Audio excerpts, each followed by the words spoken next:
Because if we fight, we might lose. But if we don't fight, we've already lost.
Hello and welcome to another Tuesday night episode. We seem to be sorted this week. We seem to have the Facebook comments working.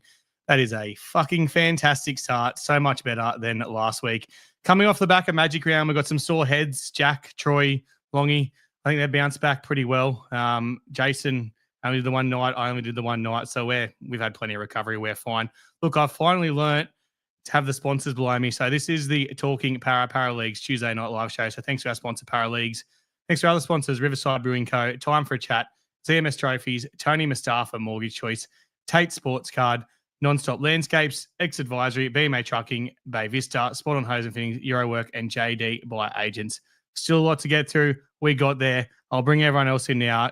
Producer Jez is working behind the scenes, and we're just trying some different stuff. And look at that. Fantastic. Everyone is in. Welcome, boys. We're all pretty frustrated.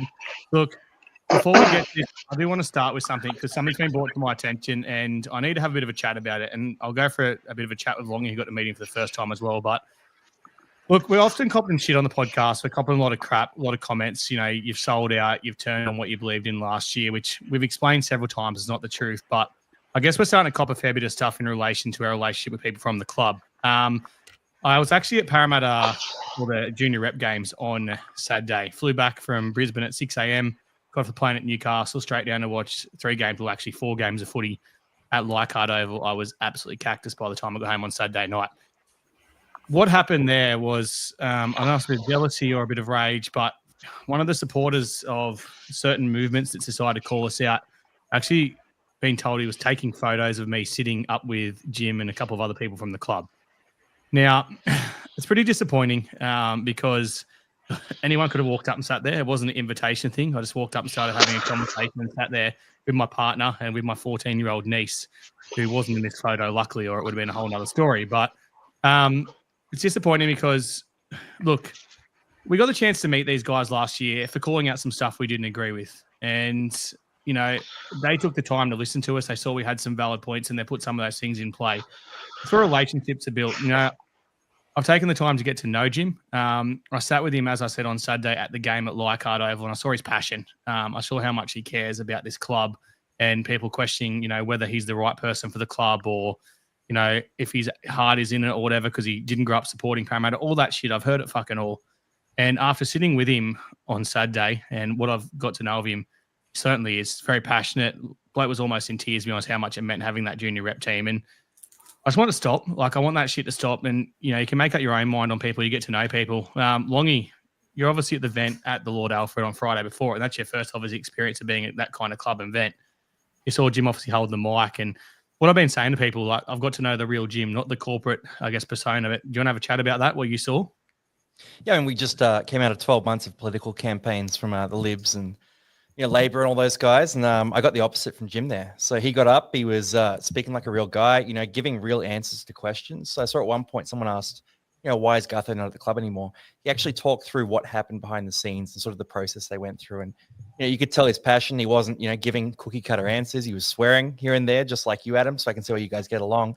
But he just seemed like a good bloke. So look, I don't know the inner workings of clubs and that kind of thing. But as a first read, I thought he was a good guy. We're all on the same team too. So we can either, keep throwing barbs at each other and keep sort of having this issue that Parramatta has had for a long time, where we sort of infight, or we can all just say, hey, you know what? We're all rooting for the same team here. If we all make it good together, we're all going to make it good together, right? That was pretty basic, but we're on the same team, right? So whether it's us on the podcast, everyone at home, or people who are just Parra fans in general, I think we should all be tight. So Jim seemed like a good guy. He spoke well, and ticking my books. Yeah, I just want to bring that up because, like I said, I've been sitting on it for a while. Like I said, you get the chance to meet people, you get the chance to make up your own mind. And we didn't get everything right last year. We got a fucking lot right. I'm not going to hide behind that. We're pretty close to perfect, but we didn't get everything right. And I guess the one thing I regret is obviously, not making up our mind before we put some shit out there about people in those positions, e.g. your Jim, your Mark O'Neill, who I've got to build relationships with, pretty closely. And same thing, I got the opportunity, thanks to a listener of the podcast, took me and Troy to sit in a special section at Suncorp Stadium on Friday night. It was pretty cool to sit with. And I was around all these people and saw how much it meant to them. So make up your own mind. That's the last I'll talk about it. But I think we're not going to call shit out. If anything, we've now got this resource to call shit out. Like, I was venting to Jim about stuff on Saturday. So let's just leave that with that. Let's get to the main thing. And I know Jason's ready to go. I'll talk about him first. I'll get Jez to bring him up. And once he brings him up, we'll go through the key moments. But obviously, there was a number of decisions that actually, hang on, sorry, don't do that, Jez. Before we get to that, I forgot. Parra Leagues Club, obviously sponsorship. We're back to $50. We've reset at $50 after it jackpotted last game. Wrong one. That's something else, but I don't know why that's even in there. It stays every week, but that's a 50-50 ravel due to Parramatta, but I need to get rid of that. But what we are doing is giving away a $50 voucher. Once again, all you got to do is share it, share this podcast. Once you've shared it, comment shared, as Lachlan Carmichael's already done there. Jez will star them. Hope you know how to do that, Jez. Push the little star in the top right-hand corner of the comment, and we'll draw one out towards the end. Now, you have to be here to win. You got 30 seconds to claim it at the end. And if you're not here, it will jackpot to $100 next week. Let's get on to these refereeing decisions because Jason is fucking brewing up. He's called me I think he's called me every day since Friday, eh? Like, he's absolutely filthy. So, Jez, play the music now. Bring them up. We'll go through them to start with. Obviously, the first one was the try that wasn't checked. The very first try of the game. It's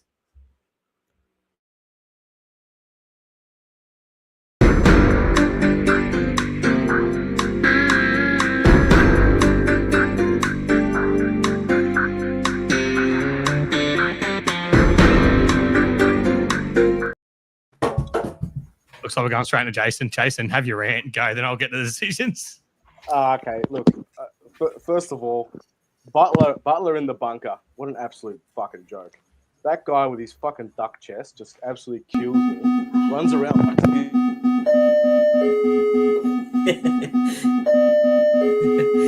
What's going on here? You are my fire, the one desire. You are.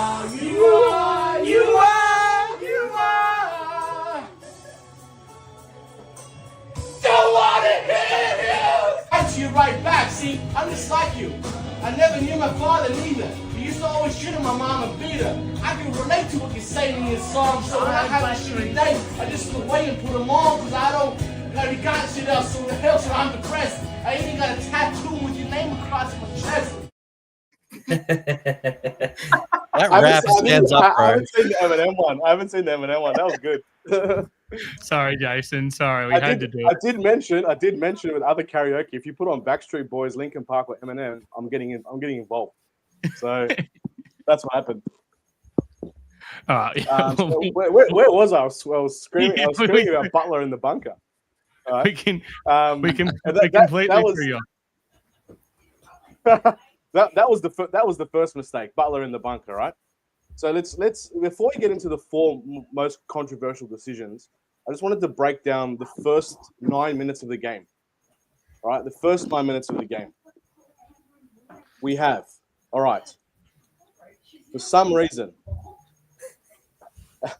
34-45 is an offside from Russell, which you can't see on the footage, and he's only called out after he gets close enough. I don't know what happened there. Then they get a holding penalty by Hopgood.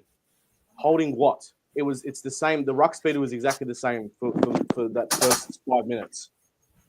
And then they drop the ball, and then before that they get a six again.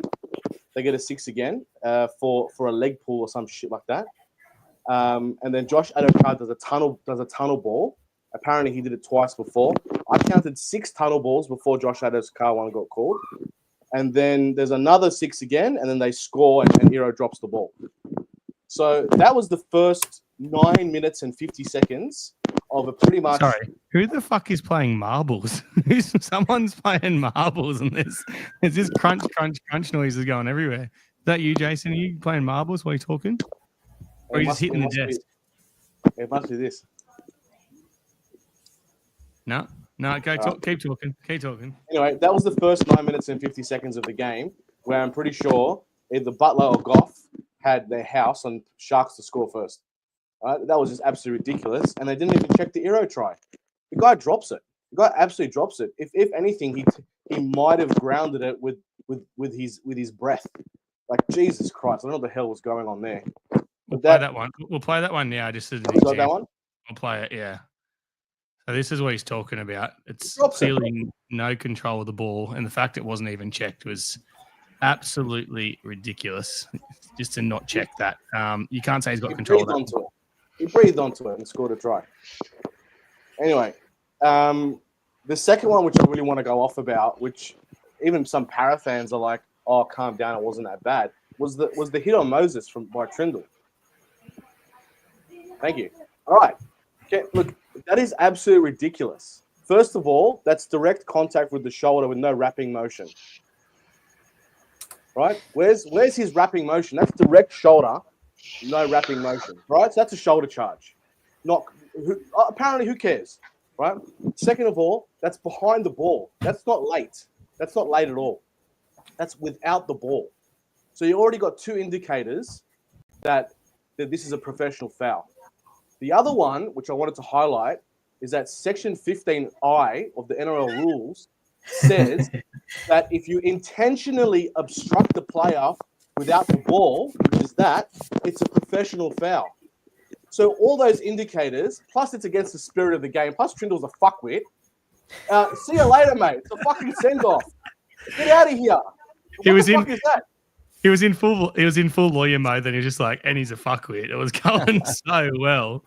But you're right. And one thing I want to highlight about this is there's been so much talk about, and the rule come in about after a player's passed the ball, hitting him late. And we know Andrew Johns crapped on about it when it happened to Jonathan Thurston. It's kind of where it started. The player relaxing and getting hit. Now, Mitchell Moses is relaxed in this situation. That's a shoulder charge. I feel like the fact that we didn't play last week, may have actually disadvantaged us because all those teams had those sin bins and stuff. We come out this week and they've all had a chance, get it better or whatever, and we don't, reap the benefits of it. It's pretty frustrating, but there is a couple of more decisions. And I'll bring them up and we'll go a bit more round town. And we'll let you finish, Jason, and we'll get everyone's opinions on the total thing. But this one here for me, it was pretty obviously an obstruction. I've slowed it right down. Now, obviously the NRL's changed it quite a bit. You can't dive, so he can't drive would have been 12 obvious. He's forced to make a defensive decision. Either way, there's contact there. But it's his second here. Kafusi, after running the wrong line, goes to and takes out Paulo and stops giving him a chance to make an effective tackle as well. It's a double obstruction. And the fact it wasn't checked when I think every obstruction ever nearly gets checked now. It just... Again, the rule is interferes with a player or materially interferes with a player trying to make a tackle. How the fuck does Kit Kat get to McInnes with fucking what's his face in the way with Kafusi? And I like Kafusi, don't get me wrong, but he's run the wrong fucking line. He's got in the way and he's stopped two players from trying to make a tackle. How is that not an obstruction?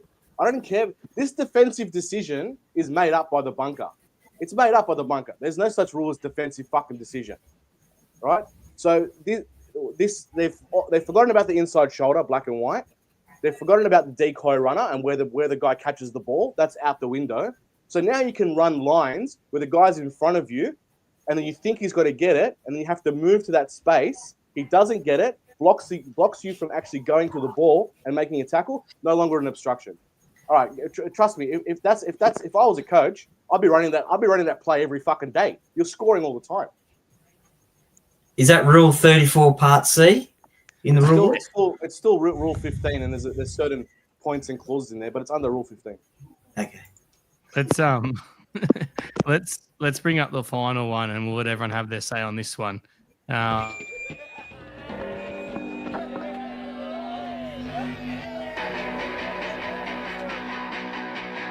Everything you say is bullshit, and everything you do is so sick. Bullshit. Now, for me, I just can't get it. Like, I can't give you the actual quote of the words, and I can't play obviously quote of words because then the NRL will get us for using their media and all this kind of crap and try and have this show taken off the air, which I've already tried several times to remove videos from us. But the fact they said that his arm locked around, which means he was completing a tackle. And where the fuck is he meant to go? Right, he can't disappear. It can't be a tackle. It cannot be a tackle. It's just absolutely ridiculous. First of all, when is the tackle started? When is the tackle complete? Because if the tackle is complete, he is already on the ground. His tippy toe touches the ground when apparently a tackle is commenced or about to be complete. He's already on the ground. So it's no longer tackled in the air. What they've done wrong is that the rule says it's tackle or interference. But they haven't gone to interference. If they said that he was trying to interfere, maybe you can cop that. Maybe somehow doing this is trying to interfere. Okay, maybe. But it's not trying to make a fucking tackle, is it? It's just no hope. And if it's tackled in the air and that tackle has stopped him from scoring a try, then it's a penalty try. They've just fucked up the whole fucking rule. They don't know. The bunker does not know what the fuck they're doing. And it wasn't surprising when I saw it was Butler. Because his chest was probably covering his eyes like that, and he couldn't see what the fuck was going on. That's Jason's say. I do agree. It would have been better if you wrapped that. I was with Longy. Sending a wrapping. Let's go around the grounds and get everyone else involved. Benny, you've been quiet watching the game on Friday night. Your thoughts on all those key decisions and how it affected the result? It definitely killed momentum for us anytime that we look like we were putting something together and then that sort of rubbish happens. But, I mean, I might sound like a pretty jaded Parra fan, but I guess I just come to kind of not expect, but I'm not surprised when this sort of stuff happens. I don't go back and check it. It's a big round. Like, who gives a shit? It's Parra. Sharks are probably a bit more of a darling club at the moment with their position in the league and stuff like that. So I don't know how nothing was checked or double checked or even discussed further. Like, we're going to sit here and sook about it to each other, which is, I think, healthy for us all. And there's probably a bunch of other fan podcasts that are going to sook about it all, but it'll do the rounds on some of the Fox footy shows, and then it'll be forgotten by the time Thursday rolls around. So I don't know. We just keep plugging away, use it as bulletin board material, and just it's us against everyone, and try and make the rest of the season mean something. You've hit the nail on the head. And the reason you've hit the nail on the head is you've hit something that I know I've spoken to Jez about this quite a bit when the Knights have been at the bottom of the ladder, even though we thoroughly enjoyed this. But when your team's at the bottom of the ladder they seem to get the decisions go against them, because if a referee gave us those favours, if we got all those decisions as Cronulla are the favourites in the game, it would have come back and said, you helped Cronulla win the game. You helped Parramatta win the game against Cronulla. If it goes the other way, everyone goes, oh, Cronulla were meant to win the game anyway. Parramatta just weren't good enough. They need to be better. Jack, you sitting there watching it with two Cronulla fans, well, one turncoat Cronulla fan and one real Cronulla fan. Your thoughts on that at Suncorp Stadium on Friday night? I mean, looking at it, the aerial one I can live with because everything looks a bit dodgy when it's put in super slow-mo. But the obstruction, they've used the rule defensive decisions when it's a backline movement, and thus, instead of sliding, they've stopped and come in for the tackle, which has made the outside space. Whereas this one, Kafusi stopped in the line and fucking Cortoga's got himself jammed. And the fact that Simonson, with his back to Mulatalo, couldn't see what he was doing, took him out. It's either a penalty try or it's nothing. You can't do some in-between shit. And the fact that to deal with all that while having two dickhead Sharks fans next to me and a whole row of them behind me, half the wearing normal shirts, was not a good experience. And I'm going to come out and say that Peter Goff and Butler spoon-fed Sharks the win because Sharks can do it on their own. Yeah, you've absolutely hit the nail on the head. We'll go to you next, Troy. Sitting next to me, you heard my frustrations. Yeah, definitely. And look, I agree with everything that Jason said. That Bailey Simonson one, that was just absolutely ridiculous. Absolutely ridiculous. And the fact that he dropped the ball over the line anyway, it wasn't a try anyway. But anyway, the one that really... It wasn't a try. I know you've been I know that, but it wasn't a try. I think Ronaldo's trying to claim it through social media as a try, but the one that really got me upset, I guess, was the fact that the one about Dylan Brown being pushed back, held back. I don't understand why the referee couldn't make a decision straight there and then as to say, look, you're getting 10 in the bin. Why does he have to wait to be told to make a decision like that? That one was really disappointing. And I called it from 70 metres away next year that it was pretty obvious it should have been a sin bin, and then the fact that to get checked was crazy. He had to wait for the bunker to get involved and give him advice as to what to do. Just call it. Look, you're going to get some wrong, you can get some right, but that was clear cut a sin bin. Should have just called it as a sin bin, sent him for 10. And look, I agree with what you guys are saying. And I think, look, this weekend, I think the Eels are going to have to take a deck of cards to the bunker because clearly someone is playing games. Oh, that was good from you, Troy. That was great Thanks, from you. mate. Thanks. Longy? Yeah, hard one to follow. Two things. One, obviously, Jace has to wrap that segment next week. And I think a bit of backtrack, maybe the stand track would be nice as well. That was really nice at 3 a.m. on the first night. So just replicate that. Second thing, this has been an issue forever. Like the ladder-based refereeing has been crazy. And it's never clearer than when you watch the Panthers and the Tigers play over the last couple of years. Like that's been the most outrageous. But I've definitely seen it with us. Last couple of years, we've really copped a lot of these trash calls. When we were on top, I do remember us getting a lot of those calls as well. So it's not just, we're on the bottom, we're sourpusses. We've all seen this when we were on top too, and we were playing lower teams, right? So I think from a pretty unbiased perspective, we can say this. But these sort of predetermined outcomes from the referees are definitely a part of it. And they just sort of see a play happen and think, oh, yeah, the Sharks wouldn't mess up that put down. Don't worry about it.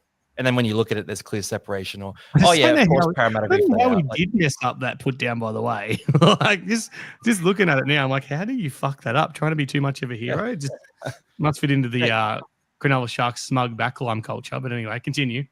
Mate, no, spot on. But just this assumption, right? So, I think the refs need to be better at that. I guess they do a lot of film as well themselves. So they see certain things and they kind of decide that they're looking for this and that and everything else. And it takes a long time to turn around. So we're going to cop a lot of this year. It's okay to be mad about it, but I think it's just a reality of what's going to happen to us this year. Yeah. We'll go to the final one to have you say, Hayden, joining us with the Clowns. How you doing, mate? Your thoughts on this?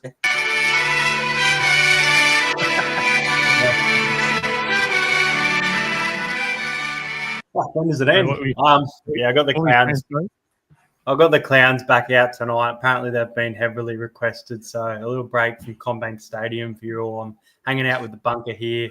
me, myself, and I. But yeah, it felt like the first game since the game where Blaze Talangi was in the 6 in Canberra last year. It was where it felt like, even though it wasn't a try sort of separating game, it felt like a lot of refereeing calls went against us, and some really silly calls, some calls you almost wouldn't believe. I think there was momentum there, and Parramatta was scoring points very, very quickly at a score of 22-18. So Jack makes a good point for the bunker to say that they're ruling out the possibility of a penalty try. I wouldn't have agreed with it, and it would have made me angry, but I probably would have accepted it more if it was a penalty try in that moment.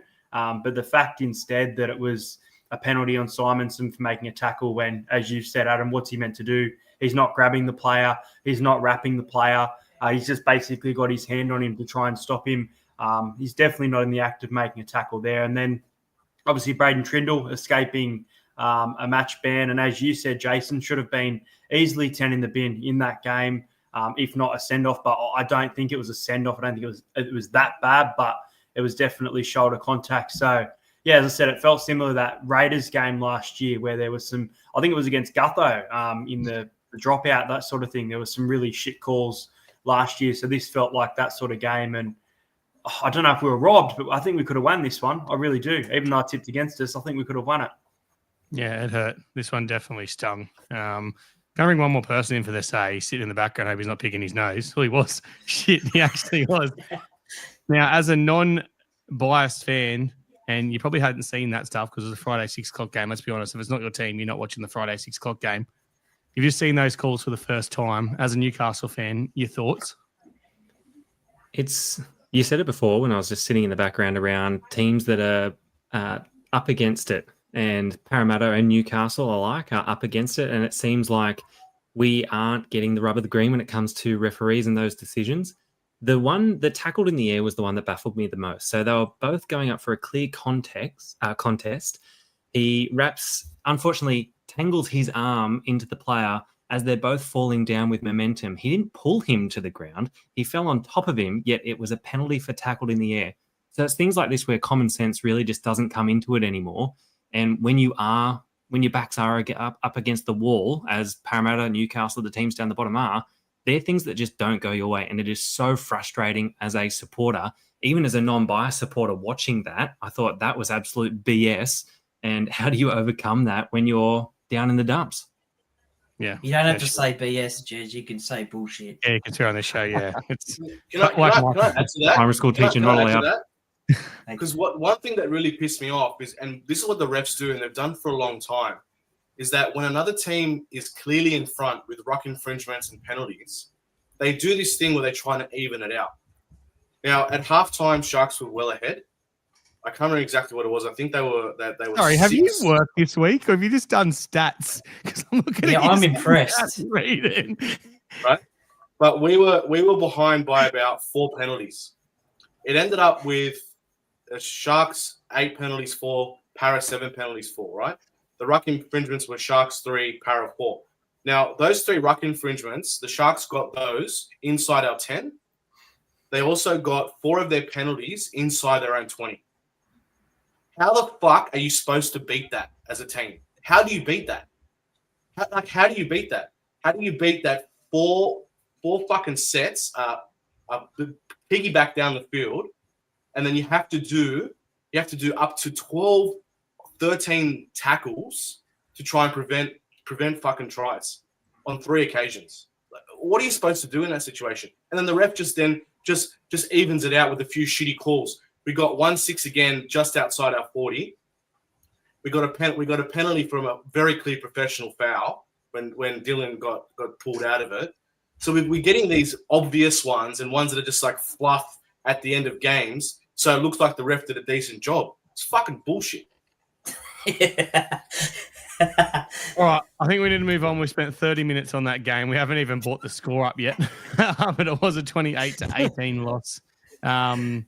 Obviously going down, the 2 points in obviously made that as well, a 10-point loss. I'm just glad they didn't score at the end because we certainly didn't deserve to go down by 13 plus. Look, we did have some defensive laps as well. We'll obviously concentrate on that. 2 of our tries were pretty ordinary reads, pretty good Nico Hines passes. Obviously one ended up being a knock on, but I guess the other legitimate try they actually deserved. It was an absolute terrible defensive read. Everyone was out of position.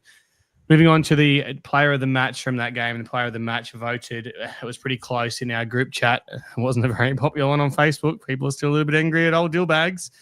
Money bags. Dylan Brown, 122 run meters, 1 try assist, 1 line break assist, 1 try. I think it was like 23 from 24 tackles. So we all know Dylan Brown's his best when he's playing outside Mitchell Moses. So we all know that Dylan Brown definitely needs a genuine 7 to be the player he is. Won't go to everyone because he spent half an hour on that, and I think Longy's got about 14 minutes for us to jump off. So I'll go to Longy. Your thoughts on Dylan's performance? Did you vote for him as man of the match, or did you vote someone else? I think I went somewhere else with my man of the match, but no, he was good. He was good. He's playing that sort of secondary role. That's the role he excels in. If he goes to Newcastle and has to play 7, he's going to get found out. But for the rest of this year, he's one of our boys. So yeah, we're rooting for him. The big thing you look for there is that defensive intensity. So about a month ago, you weren't seeing him sort of chasing back and getting in position in defense as much as we are now and as much as we did in the last few years. So he's one of our guys. I'm rooting for him, and he was solid in this game. Yeah, for sure. I just want to touch on Lee. Sorry, I just saw your comment before, Lee. I meant to mention it, and we'll continue this. Lee, that was one of the funniest moments of that fan day. For those who didn't see Lee's comment, they had a little raffle. He bought raffle tickets, and they had some Parramatta merchandise to give away, signed jersey, and his missus actually won it in a Brisbane jersey. And the moment she walked up, I've just started the boo, and the whole place booed her. She took about 3 more steps, turned around, and ran back to Lee to get him to go up and collect the jersey. It was funny as fuck. Anyway, I'll go to you, Jack. Obviously, you want to suck Dylan, so your Dylan Brown thoughts on his performance? I thought he played very well, Adam. Thank you for asking. Look, it was a tough one because I thought he attacked really well, but then he shot up for no reason for the Nickera try. He completely misread the Stone Street try. So a bit 50-50 there, but I did appreciate the being able to stand up on the chairs at Suncorp and show off my really cool Dylan Brown tattoo after he scored a try. So I'm going to say he played very well and deserved our player of the match. For one last time. Let's move on. And this was another guy who was up there for the player of the match as well, to our defender of the match, which was Junior Paulo. Junior Paulo, 44 tackles, 100% success rate in 62 minutes. For a front rower to make 44 tackles is outstanding. For a front rower to make 44 tackles from 44 attempts is fucking fantastic. I had him retiring during the week, and we'll get to that later, but I don't think he's due for retirement yet if he can keep that up. He wasn't the only one. All our second rowers. Now, we've spoken obviously about our second rowers and how important their defense has been. Our second rowers all completed 100% tackle completion. So that'd be Semrani, obviously the 15 minutes, 15 from 15. Our, what's it called? Who else was there? There was Kit Kat and there was Charlie Geimer. Yeah. Geimer was 34 from 34. I think Kit Kat was about 27 from 27. So, they were obviously pretty good there. Your thoughts on that defensive performance? I'll go to you, Benny. Your thoughts, obviously, of Junior Paulo's defensive performance? Yeah, mate. Unfortunately, I didn't catch the game live, but I've been back and watched it. And it was funny because I was watching him play, and then obviously all the stuff about him retiring in the season. I'm like, what's going on here? He is having the absolute fucking blinder because on offense as well. There was a lot of second phase play from him during that game, which I hadn't seen as much in the last little while. But yeah, he looked 5 years younger the other night. So whatever it is. It's funny he when looked 5 years younger. He looked lighter. He looked quicker. He looked more agile. He looked more enthused. He had his arms out more, trying to get the ball away. It was just, I was very impressed. It's going to be a funny theme when we call players out. They seem to absolutely fucking kill it, and it happened a couple of times last year. I'll go to you, Jason. Your thoughts on Junior's defensive performance? It's the overall defensive performance of our second rowers as well. Yeah, it's been good. We're talking in the group chat about what's supposed to happen with these forwards, and we need better forwards, and the go forward we do need. But they've all been pretty good in defence. They've all been making their tackles. A few missed here or there, but the tackles, again, mind you, we have been defending a lot. But I don't mind, for instance, like I said in the group chat, is Kit Kat having to go in defence, making sure he gets his lines right, making sure he's sliding, listening to his players, and then being more impactful inside the opposition 20 metres.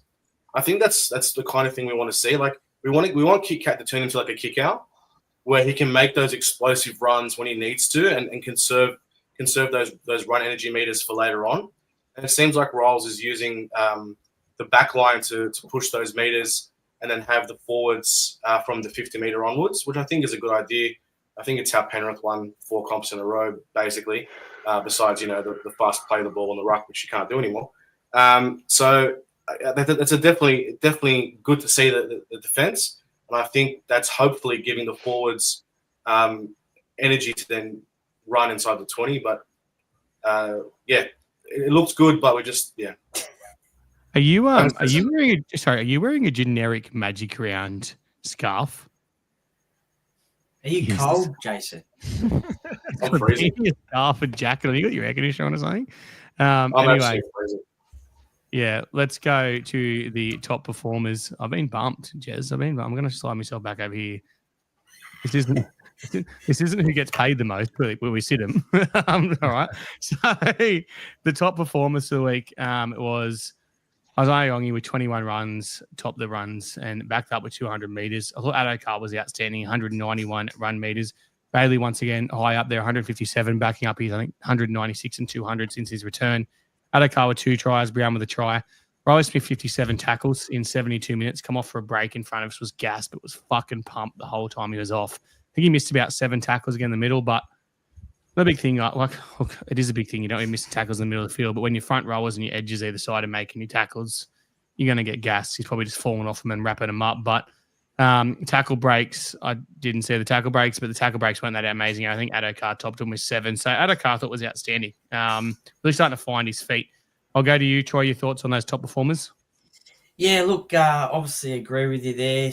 Josh Adokar, 2 tries in the last 2 games. But one person who I said in the group chat as well as what a few other people have said in the comments there, Jordan Samrani as well, coming off the bench. And I felt like his minutes were really good, made an impact, and I think that could be his spot. I think we might talk about that a little bit later. But, just his effort as well on the field in the limited time that he had was pretty impressive. And I dare say the next time he plays the Sharks, he'll be looking out for Ronaldo. Yeah, I said that. You heard me. I said that to him after the game. I said I'd like to say welcome to the forwards, but I think Ronaldo already actually welcomed you to the forwards. There's nothing like a winger jamming off in and smacking a second rower or a front rower because it's when they want to do it. Hayden, your thoughts on those top performers? Yeah, just like Troy there, Jordan Samrani. Sorry, mate. I'm surprised Jordan Samrani's not up there because he was absolutely incredible as well. So shout out to him coming off the bench. As for the top performance, you mentioned Adokar, and I thought, he created space throughout that game. And I thought when he gets into space, he looks so dangerous. He was taking really nice early carries as well. So, Adokar obviously topping the run meters there. And he's having a really good season, man. He's having a really good season. And Junior Paulo, obviously right up there as well with the 44 tackles. He was actually my man of the match. He's having a really good year. I think he's been one of the best forwards for Parramatta this year, if not the best, which is surprising after the last couple of years. He has been a bit flat. He's really got it back together this year. Yeah, for sure. All right, we're going to move on now. We've got some talking points later. We're going to talk about the junior reps from the weekend. We'll start with Elisa Fiola. Elisa Fiola, Premiers coming away 26-10 winners. Like I said, I was traveling down to Leichhardt for this game. Fantastic result, dominant performance, and the girls under 17s, Lisa Fiola, those not there, come over them. Pretty impressive win. Obviously heading into Women in League round this week as well. Great to see 2 of our Parramatta teams coming away with that. Moving on to the Tasha Gale. They were down 16-0, this team. They looked done. They looked like they were out. It looked like they were no chance. Jess McWilliams, mate, if Jess McWilliams does not play NRLW this year, I will be very surprised. I think she's only 18, 19. Absolute weapon. I want to say she changed this game on her own. It seems like a bit of a cop-out to the rest of the team, but she changed this game on her own. Her tough carry, she ran straight through him for the first try, backed up with another aggressive run and scored about 5 minutes later. Every time she got the ball, she looked dangerous. Absolute weapon, absolute beast. And funny enough, one the Roosters let go of, come back to Hornham.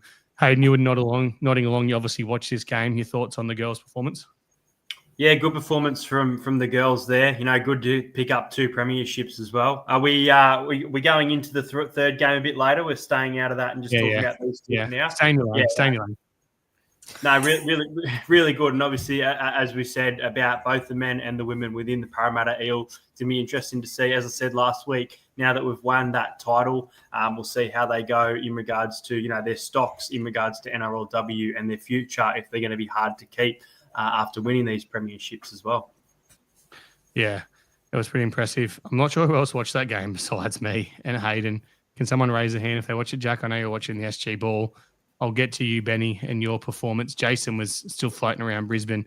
Let's go on to the SG Ball. It hurt. It hurt a lot. They dominated this game for 67 minutes. Don't want to go into complaining about referees, but for 27 minutes, we couldn't buy a penalty in the second half. No one could buy a penalty. The whistle was away to the last 3 minutes. I'm not saying that's what cost him. I think a bit of inexperience and a bit of game management cost him. Kicking the ball to the corners, wasting a bit of time, chewing a bit of clock. Look, the 19, 18, 19-year-old kids, they'll learn from this. They're the future. There's some absolute guns and there's some absolute weapons. But Michael probably had the best comment ever in the group chat. He's compared this to the 1998 prelim final, the way we lost this game. But he's also said at least they get used to doing Parramatta things at such a young age, because that was a classic Parramatta move. Benny, you didn't watch the game. Can you tell us what happened, why you didn't watch the game, first of all? Because this is a fantastic fucking story. Well, I had every intention of coming to watch the game with all the boys who were there and the girls as well. But I'm dog sitting a mate's dog at the moment. And so I did a quick Google, and AI said that Leichhardt Oval was good for dogs. They just had to be on a lead, and if there was some specific events on. But what I should have done was Google when New South Wales Rugby League has the Oval, and got turned away at the gate. So came all the way from Surrey Hills over to Leichhardt. She's a big old trek from the city fringe here, and got turned around and came back and washed the dog and listened to the game on my phone in the bathroom. So I was spewing as well, because it was such a belter, last 5 minutes, and then obviously Roosters scoring those 2 tries in however long and going to extra time, and I ended up just turning it off because I got the shits that I wasn't out there. But don't trust AI on first Google. Go for that second search, people. Don't trust what it first says. All I'll say is that Penrith Panthers are very lucky they don't play at Leichhardt Oval this week, because Jamin Salmon wouldn't be able to play. That's one thing that's guaranteed he wouldn't be able to go. Sorry, I couldn't help myself. Hayden, watching along. SG Ball. It was a tough one. A couple minutes to go there. 26 points to 18, and then really unfortunate the boys get a little bit tired, give away a penalty, let in a try, goes into extra time. Obviously the sim bin as well. A few little things. Look, the boys had an amazing year, as you said, undefeated. A loss in week 1 against the Roosters, and then bounced back from that. So, these young kids will learn from this, and don't put your heads down, because you had a really good year. Really, really close to that premiership, 8 point, real close there at the end, but just slipped away, and pretty heartbreaking, eh? Yeah, it hurt. It definitely hurt. Jack, you were watching. I know you're watching your commenting along. You're at Magic Round, were you? So you're watching it at Magic Round? Yeah, so I had it on my phone. I was multitasking. The first game was Rabbitohs Knights, so I wasn't really that interested in that one. Was watching it, was all good. It was 26-18, I believe. I don't think Jez would have been that interested in the game anyway. They won. Never mind. Yeah, they finally got one. Yeah. 26-18, and then I think the Knights game ended, so everyone jumped on their phone. I lost reception. I was like, sweet, happy days. Left Suncorp to go back to the apartment for a second, and saw the score, and bit of a shock. Was not happy. I was telling all the boys I had it in the bag, but it happens. Luckily, I wasn't around for the 98 prelim, but I've definitely seen videos, so I could see the comparison. But hopefully they get all this stuff out of them a bit earlier than those first graders who did it all those years ago. Yeah, look. Can I just say sorry, Helen? I didn't watch the games on Saturday. I missed them. I was in Brisbane, and I was celebrating my birthday on Saturday. So sorry, Helen. I missed them. I'll go back and watch them. Just on that, New South Wales Rugby League need to give himself a fucking uppercut as well, because they put the Parramatta New South Wales Cup kickoff at the same time across at Lidcombe Oval, I believe it was. Was it Lidcombe Oval? No. It was somewhere out there.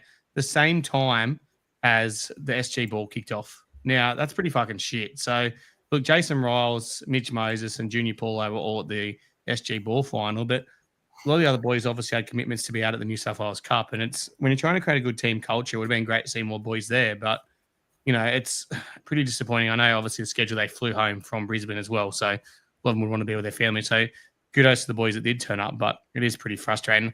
Longy, I believe we've got to lose you now, don't we? Are you good to go? You want to go now? Any final words?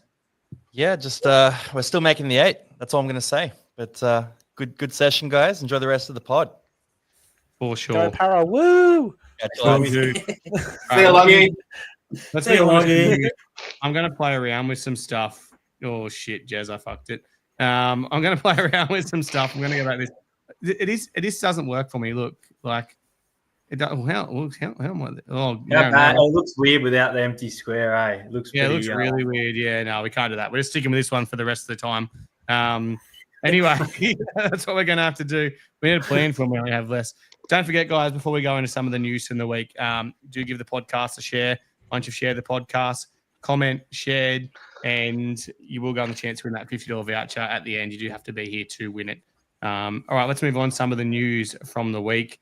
We'll start with the big one, which is the Junior Paulo to retire at the end of the season. This was brought up on last week's podcast. I've been getting messages about it off multiple sources for about 3 weeks. Kind of been holding off, waiting to see if the club announced anything, but didn't happen. Look, it's been shut down. It's bullshit. I've got a bit of information about it that allegedly Junior Paulo did have some problems with his feet. Stress fractures were what they thought it was at the start of the year. Wasn't the case. Just had some foot soreness. He's all good, ready to play on. What I've always said about Junior, and someone actually said this to me today, we probably thought the same thing about Gutho, but I think when Junior leaves his club on his own terms, and I think he deserves that. He is a junior, obviously. Junior's a junior. He's got a son, Junior. But Junior is a junior. I think, whenever that time does come, he'll go out on his own terms. And when he makes that decision, look, he's been around since 2013, so he is getting on a bit, whether that be the end of the year. I'm not saying he's not going to retire at the end of the year, but there certainly wasn't those reasons going around. He certainly proved that. I don't think we really need to comment on that. We just kind of need to shut that one down because it was floating around the rumor device. I think we're in desperate need of some more front rowers and need to sign some front rowers trying to find out what's going on there. Jordan Samrani, as we mentioned, Troy mentioned as well, he played in the second row coming off the bench. We're busy at the event, didn't quite see that he actually come into the team. The Parramatta obviously got dispensation for him to play, and I believe they've got it this week as well. God knows how. But he is actually available to play from round 11, non-top 30 player. Yeah, that's not going to work. I don't know how to fix it. I'll try and do it when someone else is talking. So, look, obviously, as stated, he is not a top 30 player. He's come in, but he's a big body. I think I put it up the other day. 191 centimeters, 103 kilos or something like that. Big body. He's going to fill out some more. I think his future in the second row. We've seen players do it before. Ben Smith, Michael Vell went from the centres to the front row. Been a lot of players at different clubs across the years as well. Obviously a big fan of it, Troy. You're impressed by his performance. Your thoughts on this move? I think it will happen. I just think he's keen to play football in the top grade, and every shot that he's given, he's making the most of it. And he's going to have to learn another position because I think he started off in the backs as well. But yeah, he can play those positions as well. So no, I like it, and I just hope that over the next coming weeks he can get more game time. I don't know how that's going to work, but just get more game time, and that'll only improve his game. Yeah, I agree. And it's one of those good things that why he's on that bench as well. Playing that, everyone's going, oh, when's he going to start? People get very fucking excited at Parramatta when they think we found something that's going to work. We're desperate. We're thirsty for something to work, and people go, oh, like, let's get him straight in the second row, but it's not needed. You put him on the bench, he can come on, play second row, he can play center, he can play wing. Like, he could probably play fullback if he really needed to as well. Or he can make the changes around that. It's perfect to have him on the bench at the moment, have that player like Ben Smith did. When Ben Smith, he was a starting second rower, he went back to the bench so he could get used to playing, starting center. Went back to the bench to get used to playing that second row center role before starting the second row. So it's perfect.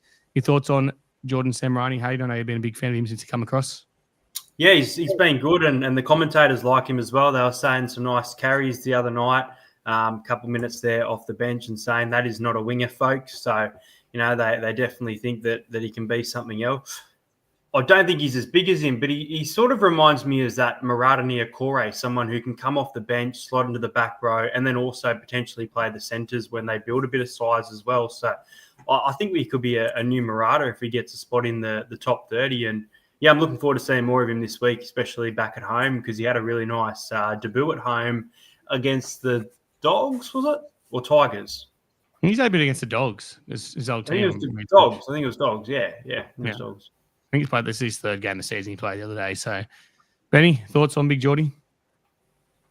Mate, I'm not overly familiar with him besides what I've seen like early this year, but he's a big boy, and I don't know. I kind of see a little bit of Bryce Cartwright in him as well. But if he could start to get some more playing time and get more familiar with that second row, then we can use all the help we can get. Yeah, for sure. I did that on the run. I'm pretty impressed with that. All right. So who haven't I gone to? Because I've just thrown off my order. Jason. Welcome, Jason. And Jack. Double J. Sam Roney, like him. In his debut, he dropped the ball when it was open to score a try. Probably puts us in the lead. But anyway, he's a good young boy. His name's not. Jeez, that's a bit harsh. His name's not Joe Ash, is it, mate? We could have beaten the Dogs, but anyway. Jeez. I still think he needs to angry fill this out. week, hey. I'm just pissed off. Yeah. I still think he needs to fill out a bit. I wouldn't mind him to hit the gym hard in the off season. Really get some KFC and some McDonald's, and really just go hard and just put on just a dirty bulk. I'd love to see a dirty bulk. He's got a great frame to just get massive, But yeah, look, he's got the dog fight in him. He runs hard. He tackles hard. And getting smashed by Mulatalo is only going to make him more angry. So let's hope he just keeps on keeping on. Yeah, for sure. Jack, your thoughts?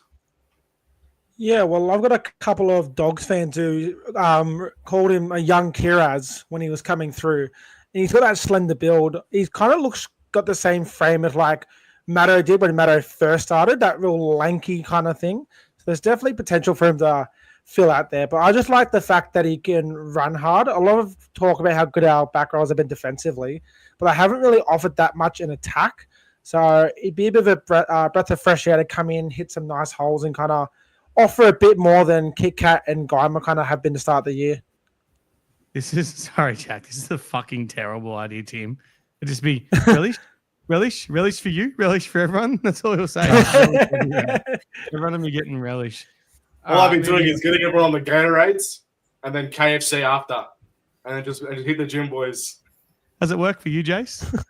I've lost 10 kilos. He has been. He's only been eating when he goes into corporate boxes, which unfortunately is every week. But besides that, he goes, I can't eat. This is my one meal of the day. And I literally, I tricked him into it. I had to make him get a kebab on the way home on Friday night, and it was so worth it. It was glorious. He didn't want it. Good. And he didn't want it till it was in his mouth, and then he wanted it bad. Title of his second game. All right, so moving on from one second rower to one lock forward, and that means we are talking about Jermaine Hopgood. Look, Jermaine Hopgood, there's some stats for you, and I guess stats don't show everything because we know he's been playing a lot less minutes, but the biggest thing with Jermaine is I just don't know if Jason Riles knows how to use him at the moment. I'm just going to come out and say that. Like, obviously, Dylan Walker's come in and just played a completely different role at lock. He comes on, Jermaine plays that first 25 minutes, whatever it is, and then kind of fills in for Riley at hooker for 8 to 10 minutes here and there. We want more out of Jermaine Hopgood. He was an 80-minute player. He was pretty much leading our forward pack. I don't think he's quite recovered from his back injury, which was the nerve damage in his back after got absolutely smashed by Liam Martin in Origin. That was a welcome to Origin by Liam Martin, former teammate, but I don't know if he's not looking for the contact, but he certainly is not running the ball with aggression and hitting as hard as he used to. And that's concerning. My plan is what I'd like to do is move him in the front row for his second stint. Jack Williams out to an edge and stop trying to push our second rowers for 80 minutes, which won't happen this week, obviously, with Sam Rani there. But give them both a bit of rest and give Jack some time on the edge and make Jack probably a 60-minute player. But that's just my plan. If it works, if it doesn't. But I think it makes Jermaine, it forces him into this running that ball. Because at the moment, not just talking about those stats, watching him play, he is just passing the ball. He's looking to pass it instead of taking those tough carries. And we've seen other players struggle with it in the past. Junior Paulo is one of them. Junior Paulo has really struggled at times to find, I guess, when to run and when to pass the ball, when to tuck the ball and just make those meters and when to run the ball. And that's what Hopgood's in at this current situation. And go around the grounds again. Hayden, we'll go to you first because you're the dirty Queenslander. Hopgood, obviously someone you've watched, someone you've worshipped at that level as well. Your thoughts of his current performance and where to from here? Yeah, look, I'm a big fan of Jermaine Hopgood, but there's no doubting that his form has definitely dipped a bit this year. Maybe he was sick of getting the Riverside Brewing Co. Thirsty Defender of the Week for 4 weeks in a row, carrying the team there at the start. But look, me personally, I'd probably move Hopgood to an edge. I know Sam Ranie's there as a big option as well. But for me, I think Jack Williams is too good in the middle from what we've seen to move Jack to the edge and have Jermaine in the middle. I know Jermaine has done a great job at lock, but I think Dylan Walker brings a lot to the club, especially right now. So my plan would probably be Dylan in 13, Jack in jersey 8 and Hopgood on an edge, whether that be a bench spot as well. But yeah, he's definitely down in minutes, definitely down in numbers, which is, it's a little bit disappointing to see. He's still trying his best out there each week, but yeah, could he get a cup stint soon if Jason Riles isn't too happy with him, which would be a bit unfortunate. Yeah, and you're probably right. I'll get everyone else's thoughts, but I need to address this. I finally got to meet Josh Randall, fan of the page, run a group with him for quite a while. I finally got to meet him on Friday night. It was a bit of a hectic Friday night where we kind of got ushered out the area, didn't we, Troy? And kind of had to babysit my drunk friend Troy, who'd been on the piss all day, but had to go get our bags. And this is not us talking ourselves up whatsoever, but everywhere we walked on Friday night, people stopped us and wanted to have a conversation. And because we're not up ourselves like so many of the content creators up there, they seem to be wanting to make names for himself and shooting as much content as they can. We just stopped and spoke to people left, right, and center. So I didn't get back to Josh. Sorry, it was nice to meet you, Josh. You didn't give me that big kiss you owe me. You are a really good guy. So it was nice to meet you. You're a stand-up kind of bloke, but hopefully next time we can catch up more. Let's get around to everyone else's thoughts on Hopgood. Jace? I love Hoppy. I loved from the first game he played, which was against Melbourne 2023, round 1, which went into extra time. And he played every single minute. And from then, I wanted to give him the Tamalolo contract because I wanted to stay with us for 10 years because he's an absolute gun.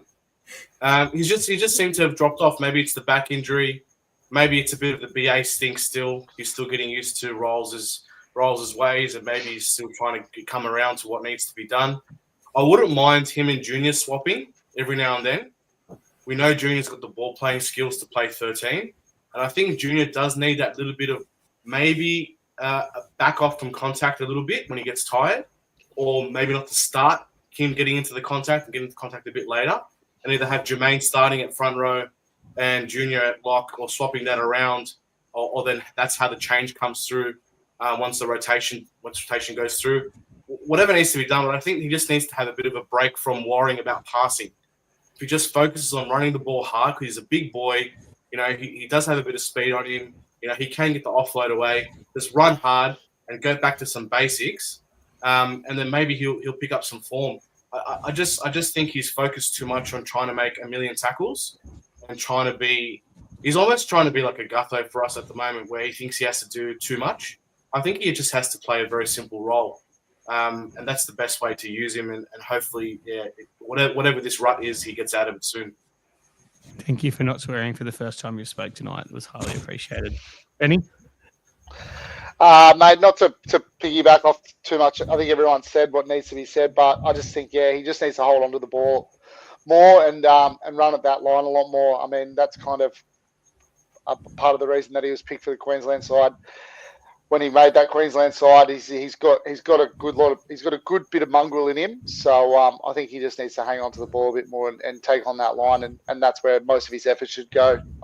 Again, bit less effort on don't drop off effort on defense, but a bit more running hard at the line. Yeah, I agree. I'll go to you quickly, Troy, then Jack. Troy, thoughts on Jermaine Hopgood? Where to? Where are you going to let's just summarize this because most of it's been said. Where would you play him after that first in at lock? Yeah, in the middle. In the middle. It was clear to see when he got taken off on Friday night, he was very depressed, I think. Just the way that he plonked himself in the chair to watch the game. He was definitely disappointed and a bit depressed. But yeah, just simplify the game. Just run. Don't even worry about the offloads that he can do from here and there. But just do his natural game and just run it hard. Run it hard. Do some tackles. Do your job. Don't put him in hooker. Just get that out of his game. I'm glad that was quick. Jack, you reckon you can summarise it quicker than that? Start lock, go front row, don't go hooker. Oh, look at that. That's perfect. See, like, when you work it out, if he has his initial stint of 25 or 30 minutes at lock, then comes off, then has a 20-minute stint, 50 minutes is all he needs to be playing. He doesn't need to be pushing any more than that. We don't need to go back to the Brad Arthur way of pushing players at any minute and absolutely tiring the fuck out of them. So that's what I'll be doing with him. Let's move on because we're already an hour in. It's going to be a very, very long podcast. Just a couple of injury updates, and I can't scroll down, so Jez, you're on this. There's the injury update. Thanks to JD, buyer's agent. Joe Lussick, still with that thumb. Zach Lomax, I believe, due back next week against Newcastle. Was some rumours floating he'd be back this week. Not worth the risk. Sam Tuivasa, unfortunately, done his ankle syndesmosis. Syndesmosis is becoming a more common thing to get surgery on. Obviously, they heal quicker with the surgery, but out for 8 to 10 weeks, around 19, 20. Real disappointing. Kind of leaves us a bit short in the front row. If we lose one of our starting front rows, I think we're in a little bit of trouble now. I don't know really to end. The other two remain the same. Arthur Mills-Stevens, ACL season. Dan Kerr, not a thigh, it's a hamstring now. So great diagnosis being done there. It's changed from a thigh to the hamstring in the last week, but it's all the same. It's all somewhere in your leg. All right, moving on and still trying to scroll down so I can see what's next because I haven't got the order. There we go. This week's game. It is the legend. The legend of Ray Stone. I miss him. If anyone ever bags out Ray Stone, give yourself a fucking uppercut, eh? He may not have played many games for Parramatta, but the, I guess, villain to hero story of Ray Stone costing us a game against Cronulla to going down and scoring 2 unlikely tries in Melbourne made me fucking cry that game. You know, in extra time, off the post, ACL, last ever time he played for Parramatta. First trip back to play against Parramatta at Parramatta this week. Make Ray Stone feel welcome. Never forget. I don't care if he comes out and takes people's heads off. Make him feel fucking welcome. It's Ray Stone. Build him a statue. 100%. We'll go through the team list this week. This week's team list, I think we're pretty much 1 to 13 as we ran out, aren't we? Last week. Yeah. Yeah. So. Pretty good. I guess the only real change is obviously Sam dropped out. Jordan come in last minute and Matt Jury returns, who was a last minute dropping last week, which I didn't know when I spoke to him. That made for an awkward conversation. I didn't realise. I thought he must have had an injury the way he came out the team last minute with the fact that Geordie come in, but apparently it was a plan. But Matto's still at 18, still with an attitude problem for those asking in the comments. Josh Papali'i, interestingly named at number 19 and not named in New South Wales Cup this week. Let's get Jason a little bit excited. I saw he pop up there. They do play at Tamworth on the Thursday night game. It might be laid in. Dean Hawkins, Tony Matelli, Brendan Hands, returning from injury hands. Tony Matelli, there's a chance of debuting for round 1. It was either him or Sam Tuivasa, and now he finds himself back in that cusp. So can play second row, front row. It'll be interesting what he does. Look, getting on from that game, we'll go to our bold predictions. Get your final questions in as well, guys. We'll give away the competition after we do our bold predictions, and we'll go to your final questions. So before we go to our bold predictions, sorry, that's my fault. Obviously, heading out Thursday night game, the club's done an offer 50% off essentially gold, silver, bronze tickets. There's some corporate tickets as well. If you want to have a sickie on the Friday, Thursday night, I think it's about $248 for the Legends Lounge. So 4 hours of food and alcohol, tomato sauce with relish on those Paradise deals. They'll go quick, so get on them. Couldn't think of a better way to spend a Thursday. Look at Benny. He just grabbed his phone. He's thinking about it.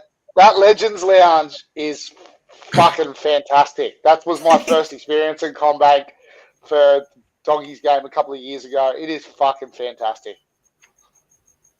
You know, I'm rubbing my legs. My quads are sore. I trained legs this morning. I just had footy training. How do you know I'm rubbing my legs?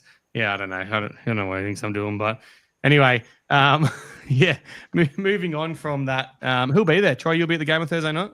Yeah, I'll be there somewhere floating around, I guess. Yeah, and we're floating around annoying people. Hayden, you going Thursday night? Yep, I'll be Saturday. there. I'll be there in the swarm. Yep. Jace will obviously be there eating relish. Benny will probably be working, and Jack lives in Queensland, even though Benny looks like he's tempted to buy some Legends Lounge tickets. As soon as I mentioned he popped up. But look, if you are going on Thursday night, look, we know the crowd's obviously going to be low. It's a Thursday night against the Dolphins. I want to give the Swarm a shout out because it's growing. It's getting bigger. The last game we played at Combank was obviously against the Tigers, and the Parramatta fans dominated. But not many Dolphins fans there and not many Dolphin fans traveling. It's a real chance to get things flowing in the Swarm. So if you're looking to move around a bit and, you haven't got your usual crew going on Thursday night, come across to Bay 121 122, isn't it, Hayden? I always get confused. Yeah, 121 122. Come across, fill in some spots, and let's make some noise. I'll be in there for the majority of the game. Hayden will be there running things. So got a couple of big games coming up. Obviously, we go Penrith at home soon. Manly at home. We've got Penrith, an away game at home. We want to see as many Parramatta fans there and really want to take over and make that our, dominant home ground again. So let's move on. Let's get our bold predictions in. Troy, I'm going to let you go first for once because it's pretty obvious who you're going to pick and what you're going to say anyway. So let's do it. Okay, 32-18. Will Panasini first try scorer. Bold prediction, 1-3-5-7 tries in the game. 1, 3, 5, 7. Okay, cool. You got that, Jeremy? I actually had a really good bold prediction I thought of earlier, and I've completely fucking forgot it. And I reckon it was 100% going to get up, so I need some time. Benny? I reckon that we are primed for the Yongi breakout game. So I'm going to say first try to Yongi. I'm going to say bold prediction is Yongi scores multiple tries, and I reckon we're due to score some points. I reckon 30-16 win. Like it. Hayden?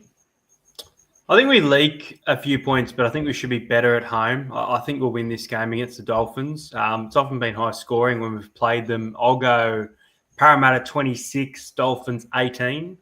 First try scorer will be Bailey Simonson. I think he'll have a really big game. He's been good, and Addo-Carr's been scoring all the tries. He might want a few. And bold prediction, well, we've brung up Hopgood, so I'll go Jermaine Hopgood to get a try this week. Jermaine Hopgood to score. You always say anytime try scorers are pathetic. Anyway, Jason, go. I've got to admit, I'm a little bit concerned about this game. They've got Kafusi back for this one, and we all know he's the enforcer. So if Junior and Jack get a bit slack, that rhymes. That rhymes for longer. Jack, get a bit slack. Going to come back to help them. All right, so love your work, Jason. I'm a bit worried about that. So let's hope the forwards are on. I like us to score a few points, but I think it's going to be a high scoring game anyway. So I think we're gonna win 30 today, Junior. 32-22. First try scorer is going to be Riley Smith, ducky under a forward, right next to the line. And my bold prediction, what's going to be my bold prediction? I haven't thought about it. Let's do this. Let's say that Dylan Brown goes for a runaway try, intercept, and outguns the Hammer. How many meters? From 20 out. He runs 80 meter try. Yeah. We'll allow it just so he finishes with that conversation because that bold prediction took 5 minutes. Jack, what do you got? I'm going to go Parramatta win 31-18. I'm going to go first try scorer, Junior Paulo, crash play, runs over the top of Francis Molo, just like absolutely straight through him. Like, bad. Good for us, bad for him. Ball prediction, I'm going to go Moses gets a try assist, penalty goal, conversion, and a field goal.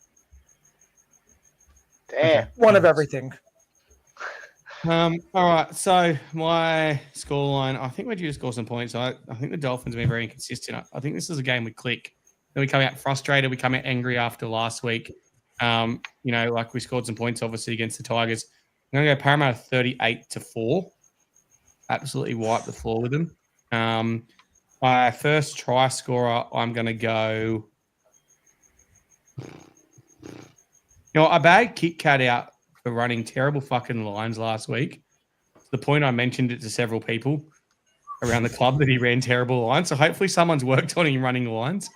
I'm not talking about the JSC ones. I'm talking about actually, you know, yeah. So I think that Kit Kat scores the first try. My bold prediction, because when we call players out, it usually works. So I'm going to say Jermaine Hopgood will run for 130 plus meters.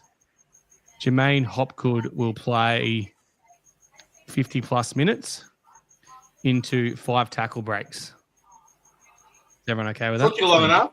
Same go. Because my fucking was 3 things, yours was 1. Yeah, fuck this guy.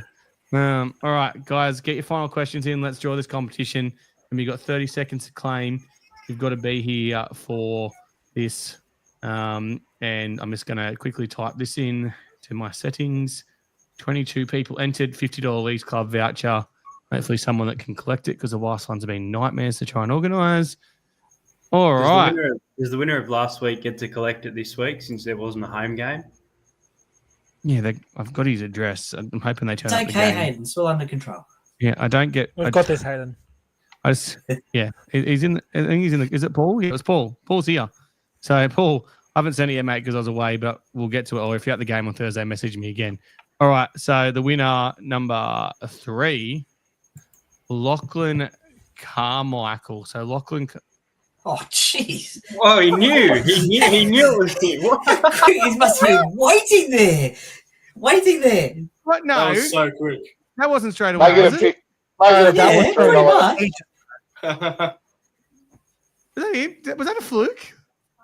No, that was he sent straight that on. one when we shouted them out at the start. You said it No, like he said Jeremy. that at the start. Instead of saying shared, he said, "Hey, that's me." Ah, woo. Ah, right. He's here anyway. He still claimed it anyway. Hang on, Jez is talking, but we can't hear him. When he first I commented, need he it. said, "Hey, that's me." So that was very well planned, Lachlan Carmichael. You deserve it. Well done. Yeah. Wow, well done. You deserve it. All right, Lachlan, send us a message. Remember, you do have to use that at the League Club. So hopefully, going to be at the game, and I can get it to you at a game, or I can send it. It's cost me a fucking fortune to send these out. Anyway, we've got 2 to hand out from Bay Vista. Don't forget, we will be doing our Bay Vista pick the score. The boys' entries are in. I'm going to let you guys enter it, okay? They don't seem to care. So if you've given me a prediction, go comment that when I put that up tomorrow, and someone will win another $50 voucher thanks to Bay Vista. All right, final questions, and Jez has already started some, so I'm just going to unstar some of these. Shared. They're not very good questions when they all say shared. Lee was nice to meet us. This is obviously Just while you're unstarring there, Adam, it is women in league round this round too. So I was actually about to get into that with this comment, and I was going to talk about Origin first of all. Sorry. But as usual, you just talk over us and, make yourself relevant. But anyway, Troy, it is women in league round. Obviously, the women's State of Origin was on last week, and the Parra girls representing very well. I do have that jersey as well. Church, Owen, and Charrington. And as I said, obviously, it was topped off to start women league round with the girls obviously winning, the Lisa Fiola and the Tasha Gale. Obviously, great Origin as well. We'll talk a bit more about Origin. We'll do some Origin stuff. And we're going to do an NRLW preview as well. When that time does come around. But Troy, go on, talk to me. What? Well, you want to talk about women in the league round? Here's your chance. No, What does women in the league round mean to you, Troy? Oh, there's some great women that work on and off the field in rugby league. Do some great stuff, and shout out to them. And it's changed so much. Like one thing you said there was, I remember being a kid and when they said, what is women in league? Like, who's the important women in your life when it comes to rugby league? Be your mum driving you to games and the canteen lady and all this kind of stuff. It's changed so much now because the women's rugby league has grown so much. So obviously, it's great for obviously these young women coming through to have the role models and, as much as it was back then, it was be that supporter or be that staff, and it's to play the game of rugby league now. Like club I'm involved with, I coach my young fella. They've just put in their first women's ever team and under 14s girls team, and gives them a bit of a pathway to go through and play for Maitland in, their women's competition. And hopefully one day, well, they'll filter into the Knights. Hopefully not that, but hopefully one day another Parramatta. We'll see what we can work some magic to get them down there. But I guess that's kind of highlighted with how well the Parramatta pathways have gone as well. Look, did you see Dom Young maybe leaving the Chooks? Do we look into it? He is. I have got no fucking interest in this bloke whatsoever. Jez, please bring yourself in for this. Please bring yourself in wherever you can.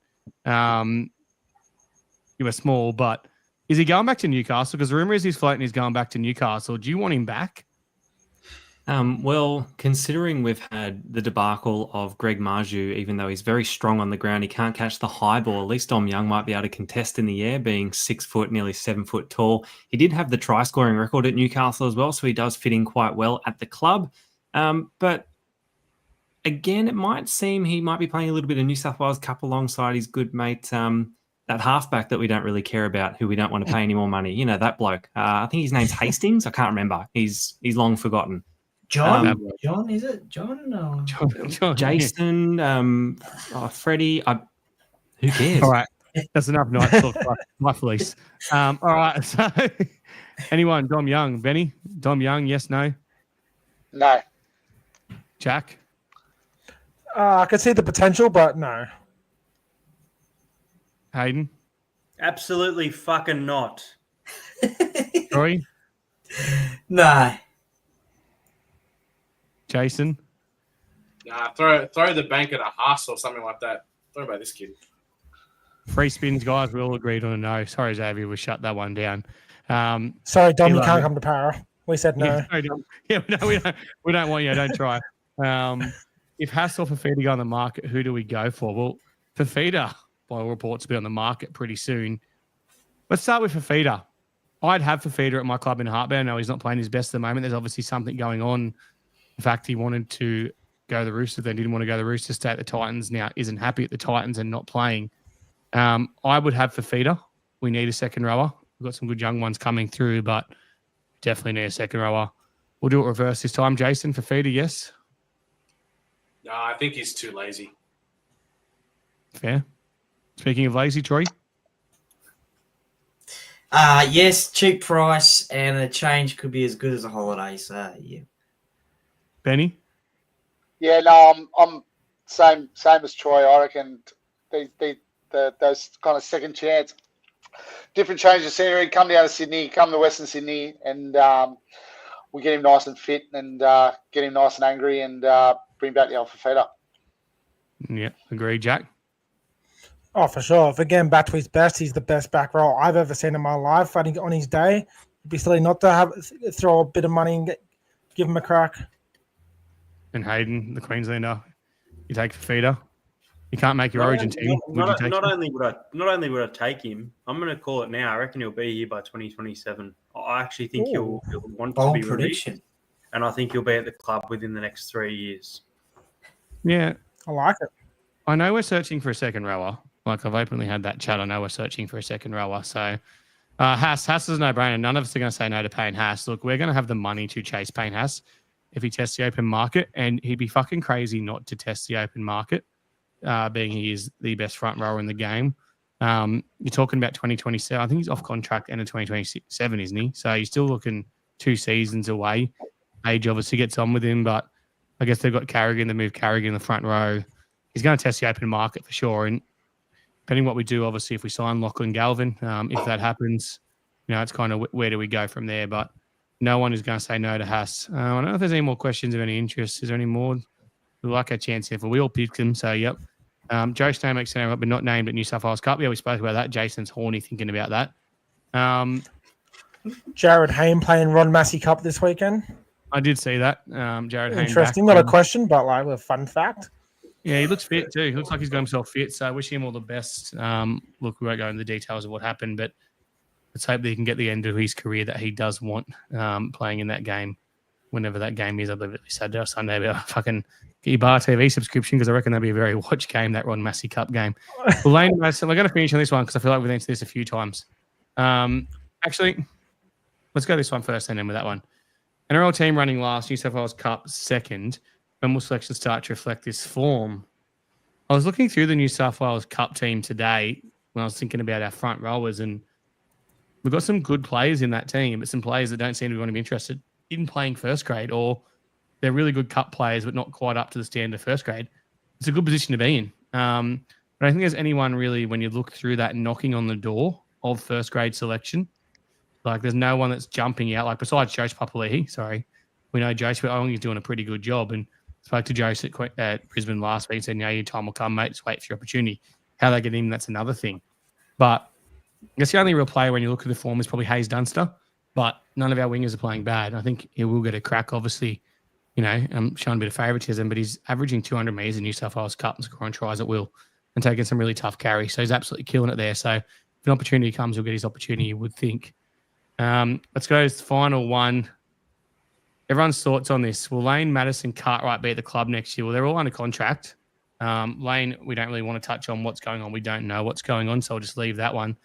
Madison's me just said he won't be going. Cartwright, I thought would be gone by June 30. Jace, thoughts? Yeah, well, like you said, they're all contracted for next year. So unless we can offload them, I don't know what we're doing. And I know there's a lot of things going on in the background. Like Wirramu's going to Super League, and we did that with Offer as well. So I think we're trying to get rid of their contracts next year or offload them. Just time will tell. Unfortunately, I just don't think they fit into the roles new era. I'll go to everyone this one. Jack, thoughts? Look, if I don't know what's going behind, but I've heard a lot of attitude problems. So look, if we can't offload the contract, then they will be there. But I think it'd be just easier if they just bought into the system, because we could probably use the talent on the edges. Yeah, it's a fair call. Well, reports Maddo was killing it in New South Wales Cup, but when he come into first grade in Darwin, Hayes chance he didn't. We'll finish on this one. Obviously going back to SG Ball, but Lorenzo Talatina, SG Ball player of the year. Parra he is a 6. It's funny because you got Lincoln Fletcher there, who's the halfback, Australian under-19s halfback, and I guess Lincoln's probably game manager better, but Lorenzo's natural talent was on display in that final when they need to look for a player to win the game for him. He's an absolute freak. I don't think he's ready yet. Pretty small, pretty light on his feet, but by reports, Galvin, the club's come out and said they're going to chase Galvin. They've got the money to chase him, so I doubt we're going to miss out on him. I asked this question before. Do we need him, Troy? Do we need him? Or do you invest in the future? Oh, look, I think we will get him. So go for Galvin. I think it's a shame, though, because the young talent coming through, we've seen it all before with young players, but I think the priority is Galvin. Yep. Hayden? Yeah, I think you've got to go after Gavin. I think, being a junior, he's obviously got his mindset elsewhere. There is that SG Ball player of the year there. But we've seen over the years, when there's success in players, that's when they become more valuable. And unfortunately, we might lose into another club for probably at the time someone with a bit of experience, because it'll be Gavin's sort of 3rd or 4th year in the NRL. Yeah. Benny, your thoughts on that one? Best in the future or trying to continue in 5'8"? No, I think we should. I think we should definitely go after Galvin. I think he's our fucking Harry Potter. Like he's like the young kid. I think he's our Harry. I think he can save us. He seems to love the club, and mate, just watching him come out after all that shit that happened when he got dropped down to reserve grade, and then he's had an absolute fucking blinder. So it doesn't look like adversity hangs too heavy over him, which you need to be a Parramatta first grader. You need to have that ability to be able to deal with adversity on a week-to-week basis. So I really hope we get him. He's a very exciting player, and I think he'll be perfect for the club. No, as a glue guy as well, as not just on the field, but like as an actual clubman as well. I think he's a good young kid to have coming through, and between him and Moses, I think that's who we want representing the club. Tim, I do agree with you. I reckon he'll be the first one to debut. Final question. I've gone to one more. Jason, can you answer this? You know the answer to this, and then we're finished. Yeah, look, we've done it before. We've done it for Kieran Foran. We've done it for Watmow. It's basically a medical retirement due to an injury. As we know, psychological injuries are taken very seriously these days. So if there is some form of diagnosis for Sean, I hope there's not, or there's a lead up to it, or there's a risk that there will be, then the club has an obligation under work health and safety legislation to deal with that. And one of those things they can do is put him on a rehabilitation plan. Now, I think they usually allow for dispensation, and the NRL will allow for the contract to be terminated. So that's how I think it can play out legally. But I think, in fairness, he should get an opportunity to come back. But I've said before, I wouldn't mind him being like an advocate for mental health and doing something that he enjoys, and being that representative for Parramatta, because it's going to be a big thing, and the laws have just recently changed, so he could pioneer that. But yeah, if you're asking me, that's what will happen. There's a few steps to it, but get to a stage where we did it with Kieran Foran years ago. So I think it's a similar path. Yeah. On that, finish on that note, but remember, guys, if you are ever going through anything, don't be afraid to reach out, message the page, message us, whatever you want to do. Obviously, you got support service there if needed. I've got a mate who going through something at the current time as well. So, look, that's it. Thursday night game. So, I don't think we'll get a game day show in. We'll try and do an early review. Let's mix it up and do something different just to review that game, or might go live from the pub or something like that. But thanks for joining us, guys, and we'll see you next Tuesday. Go Parra.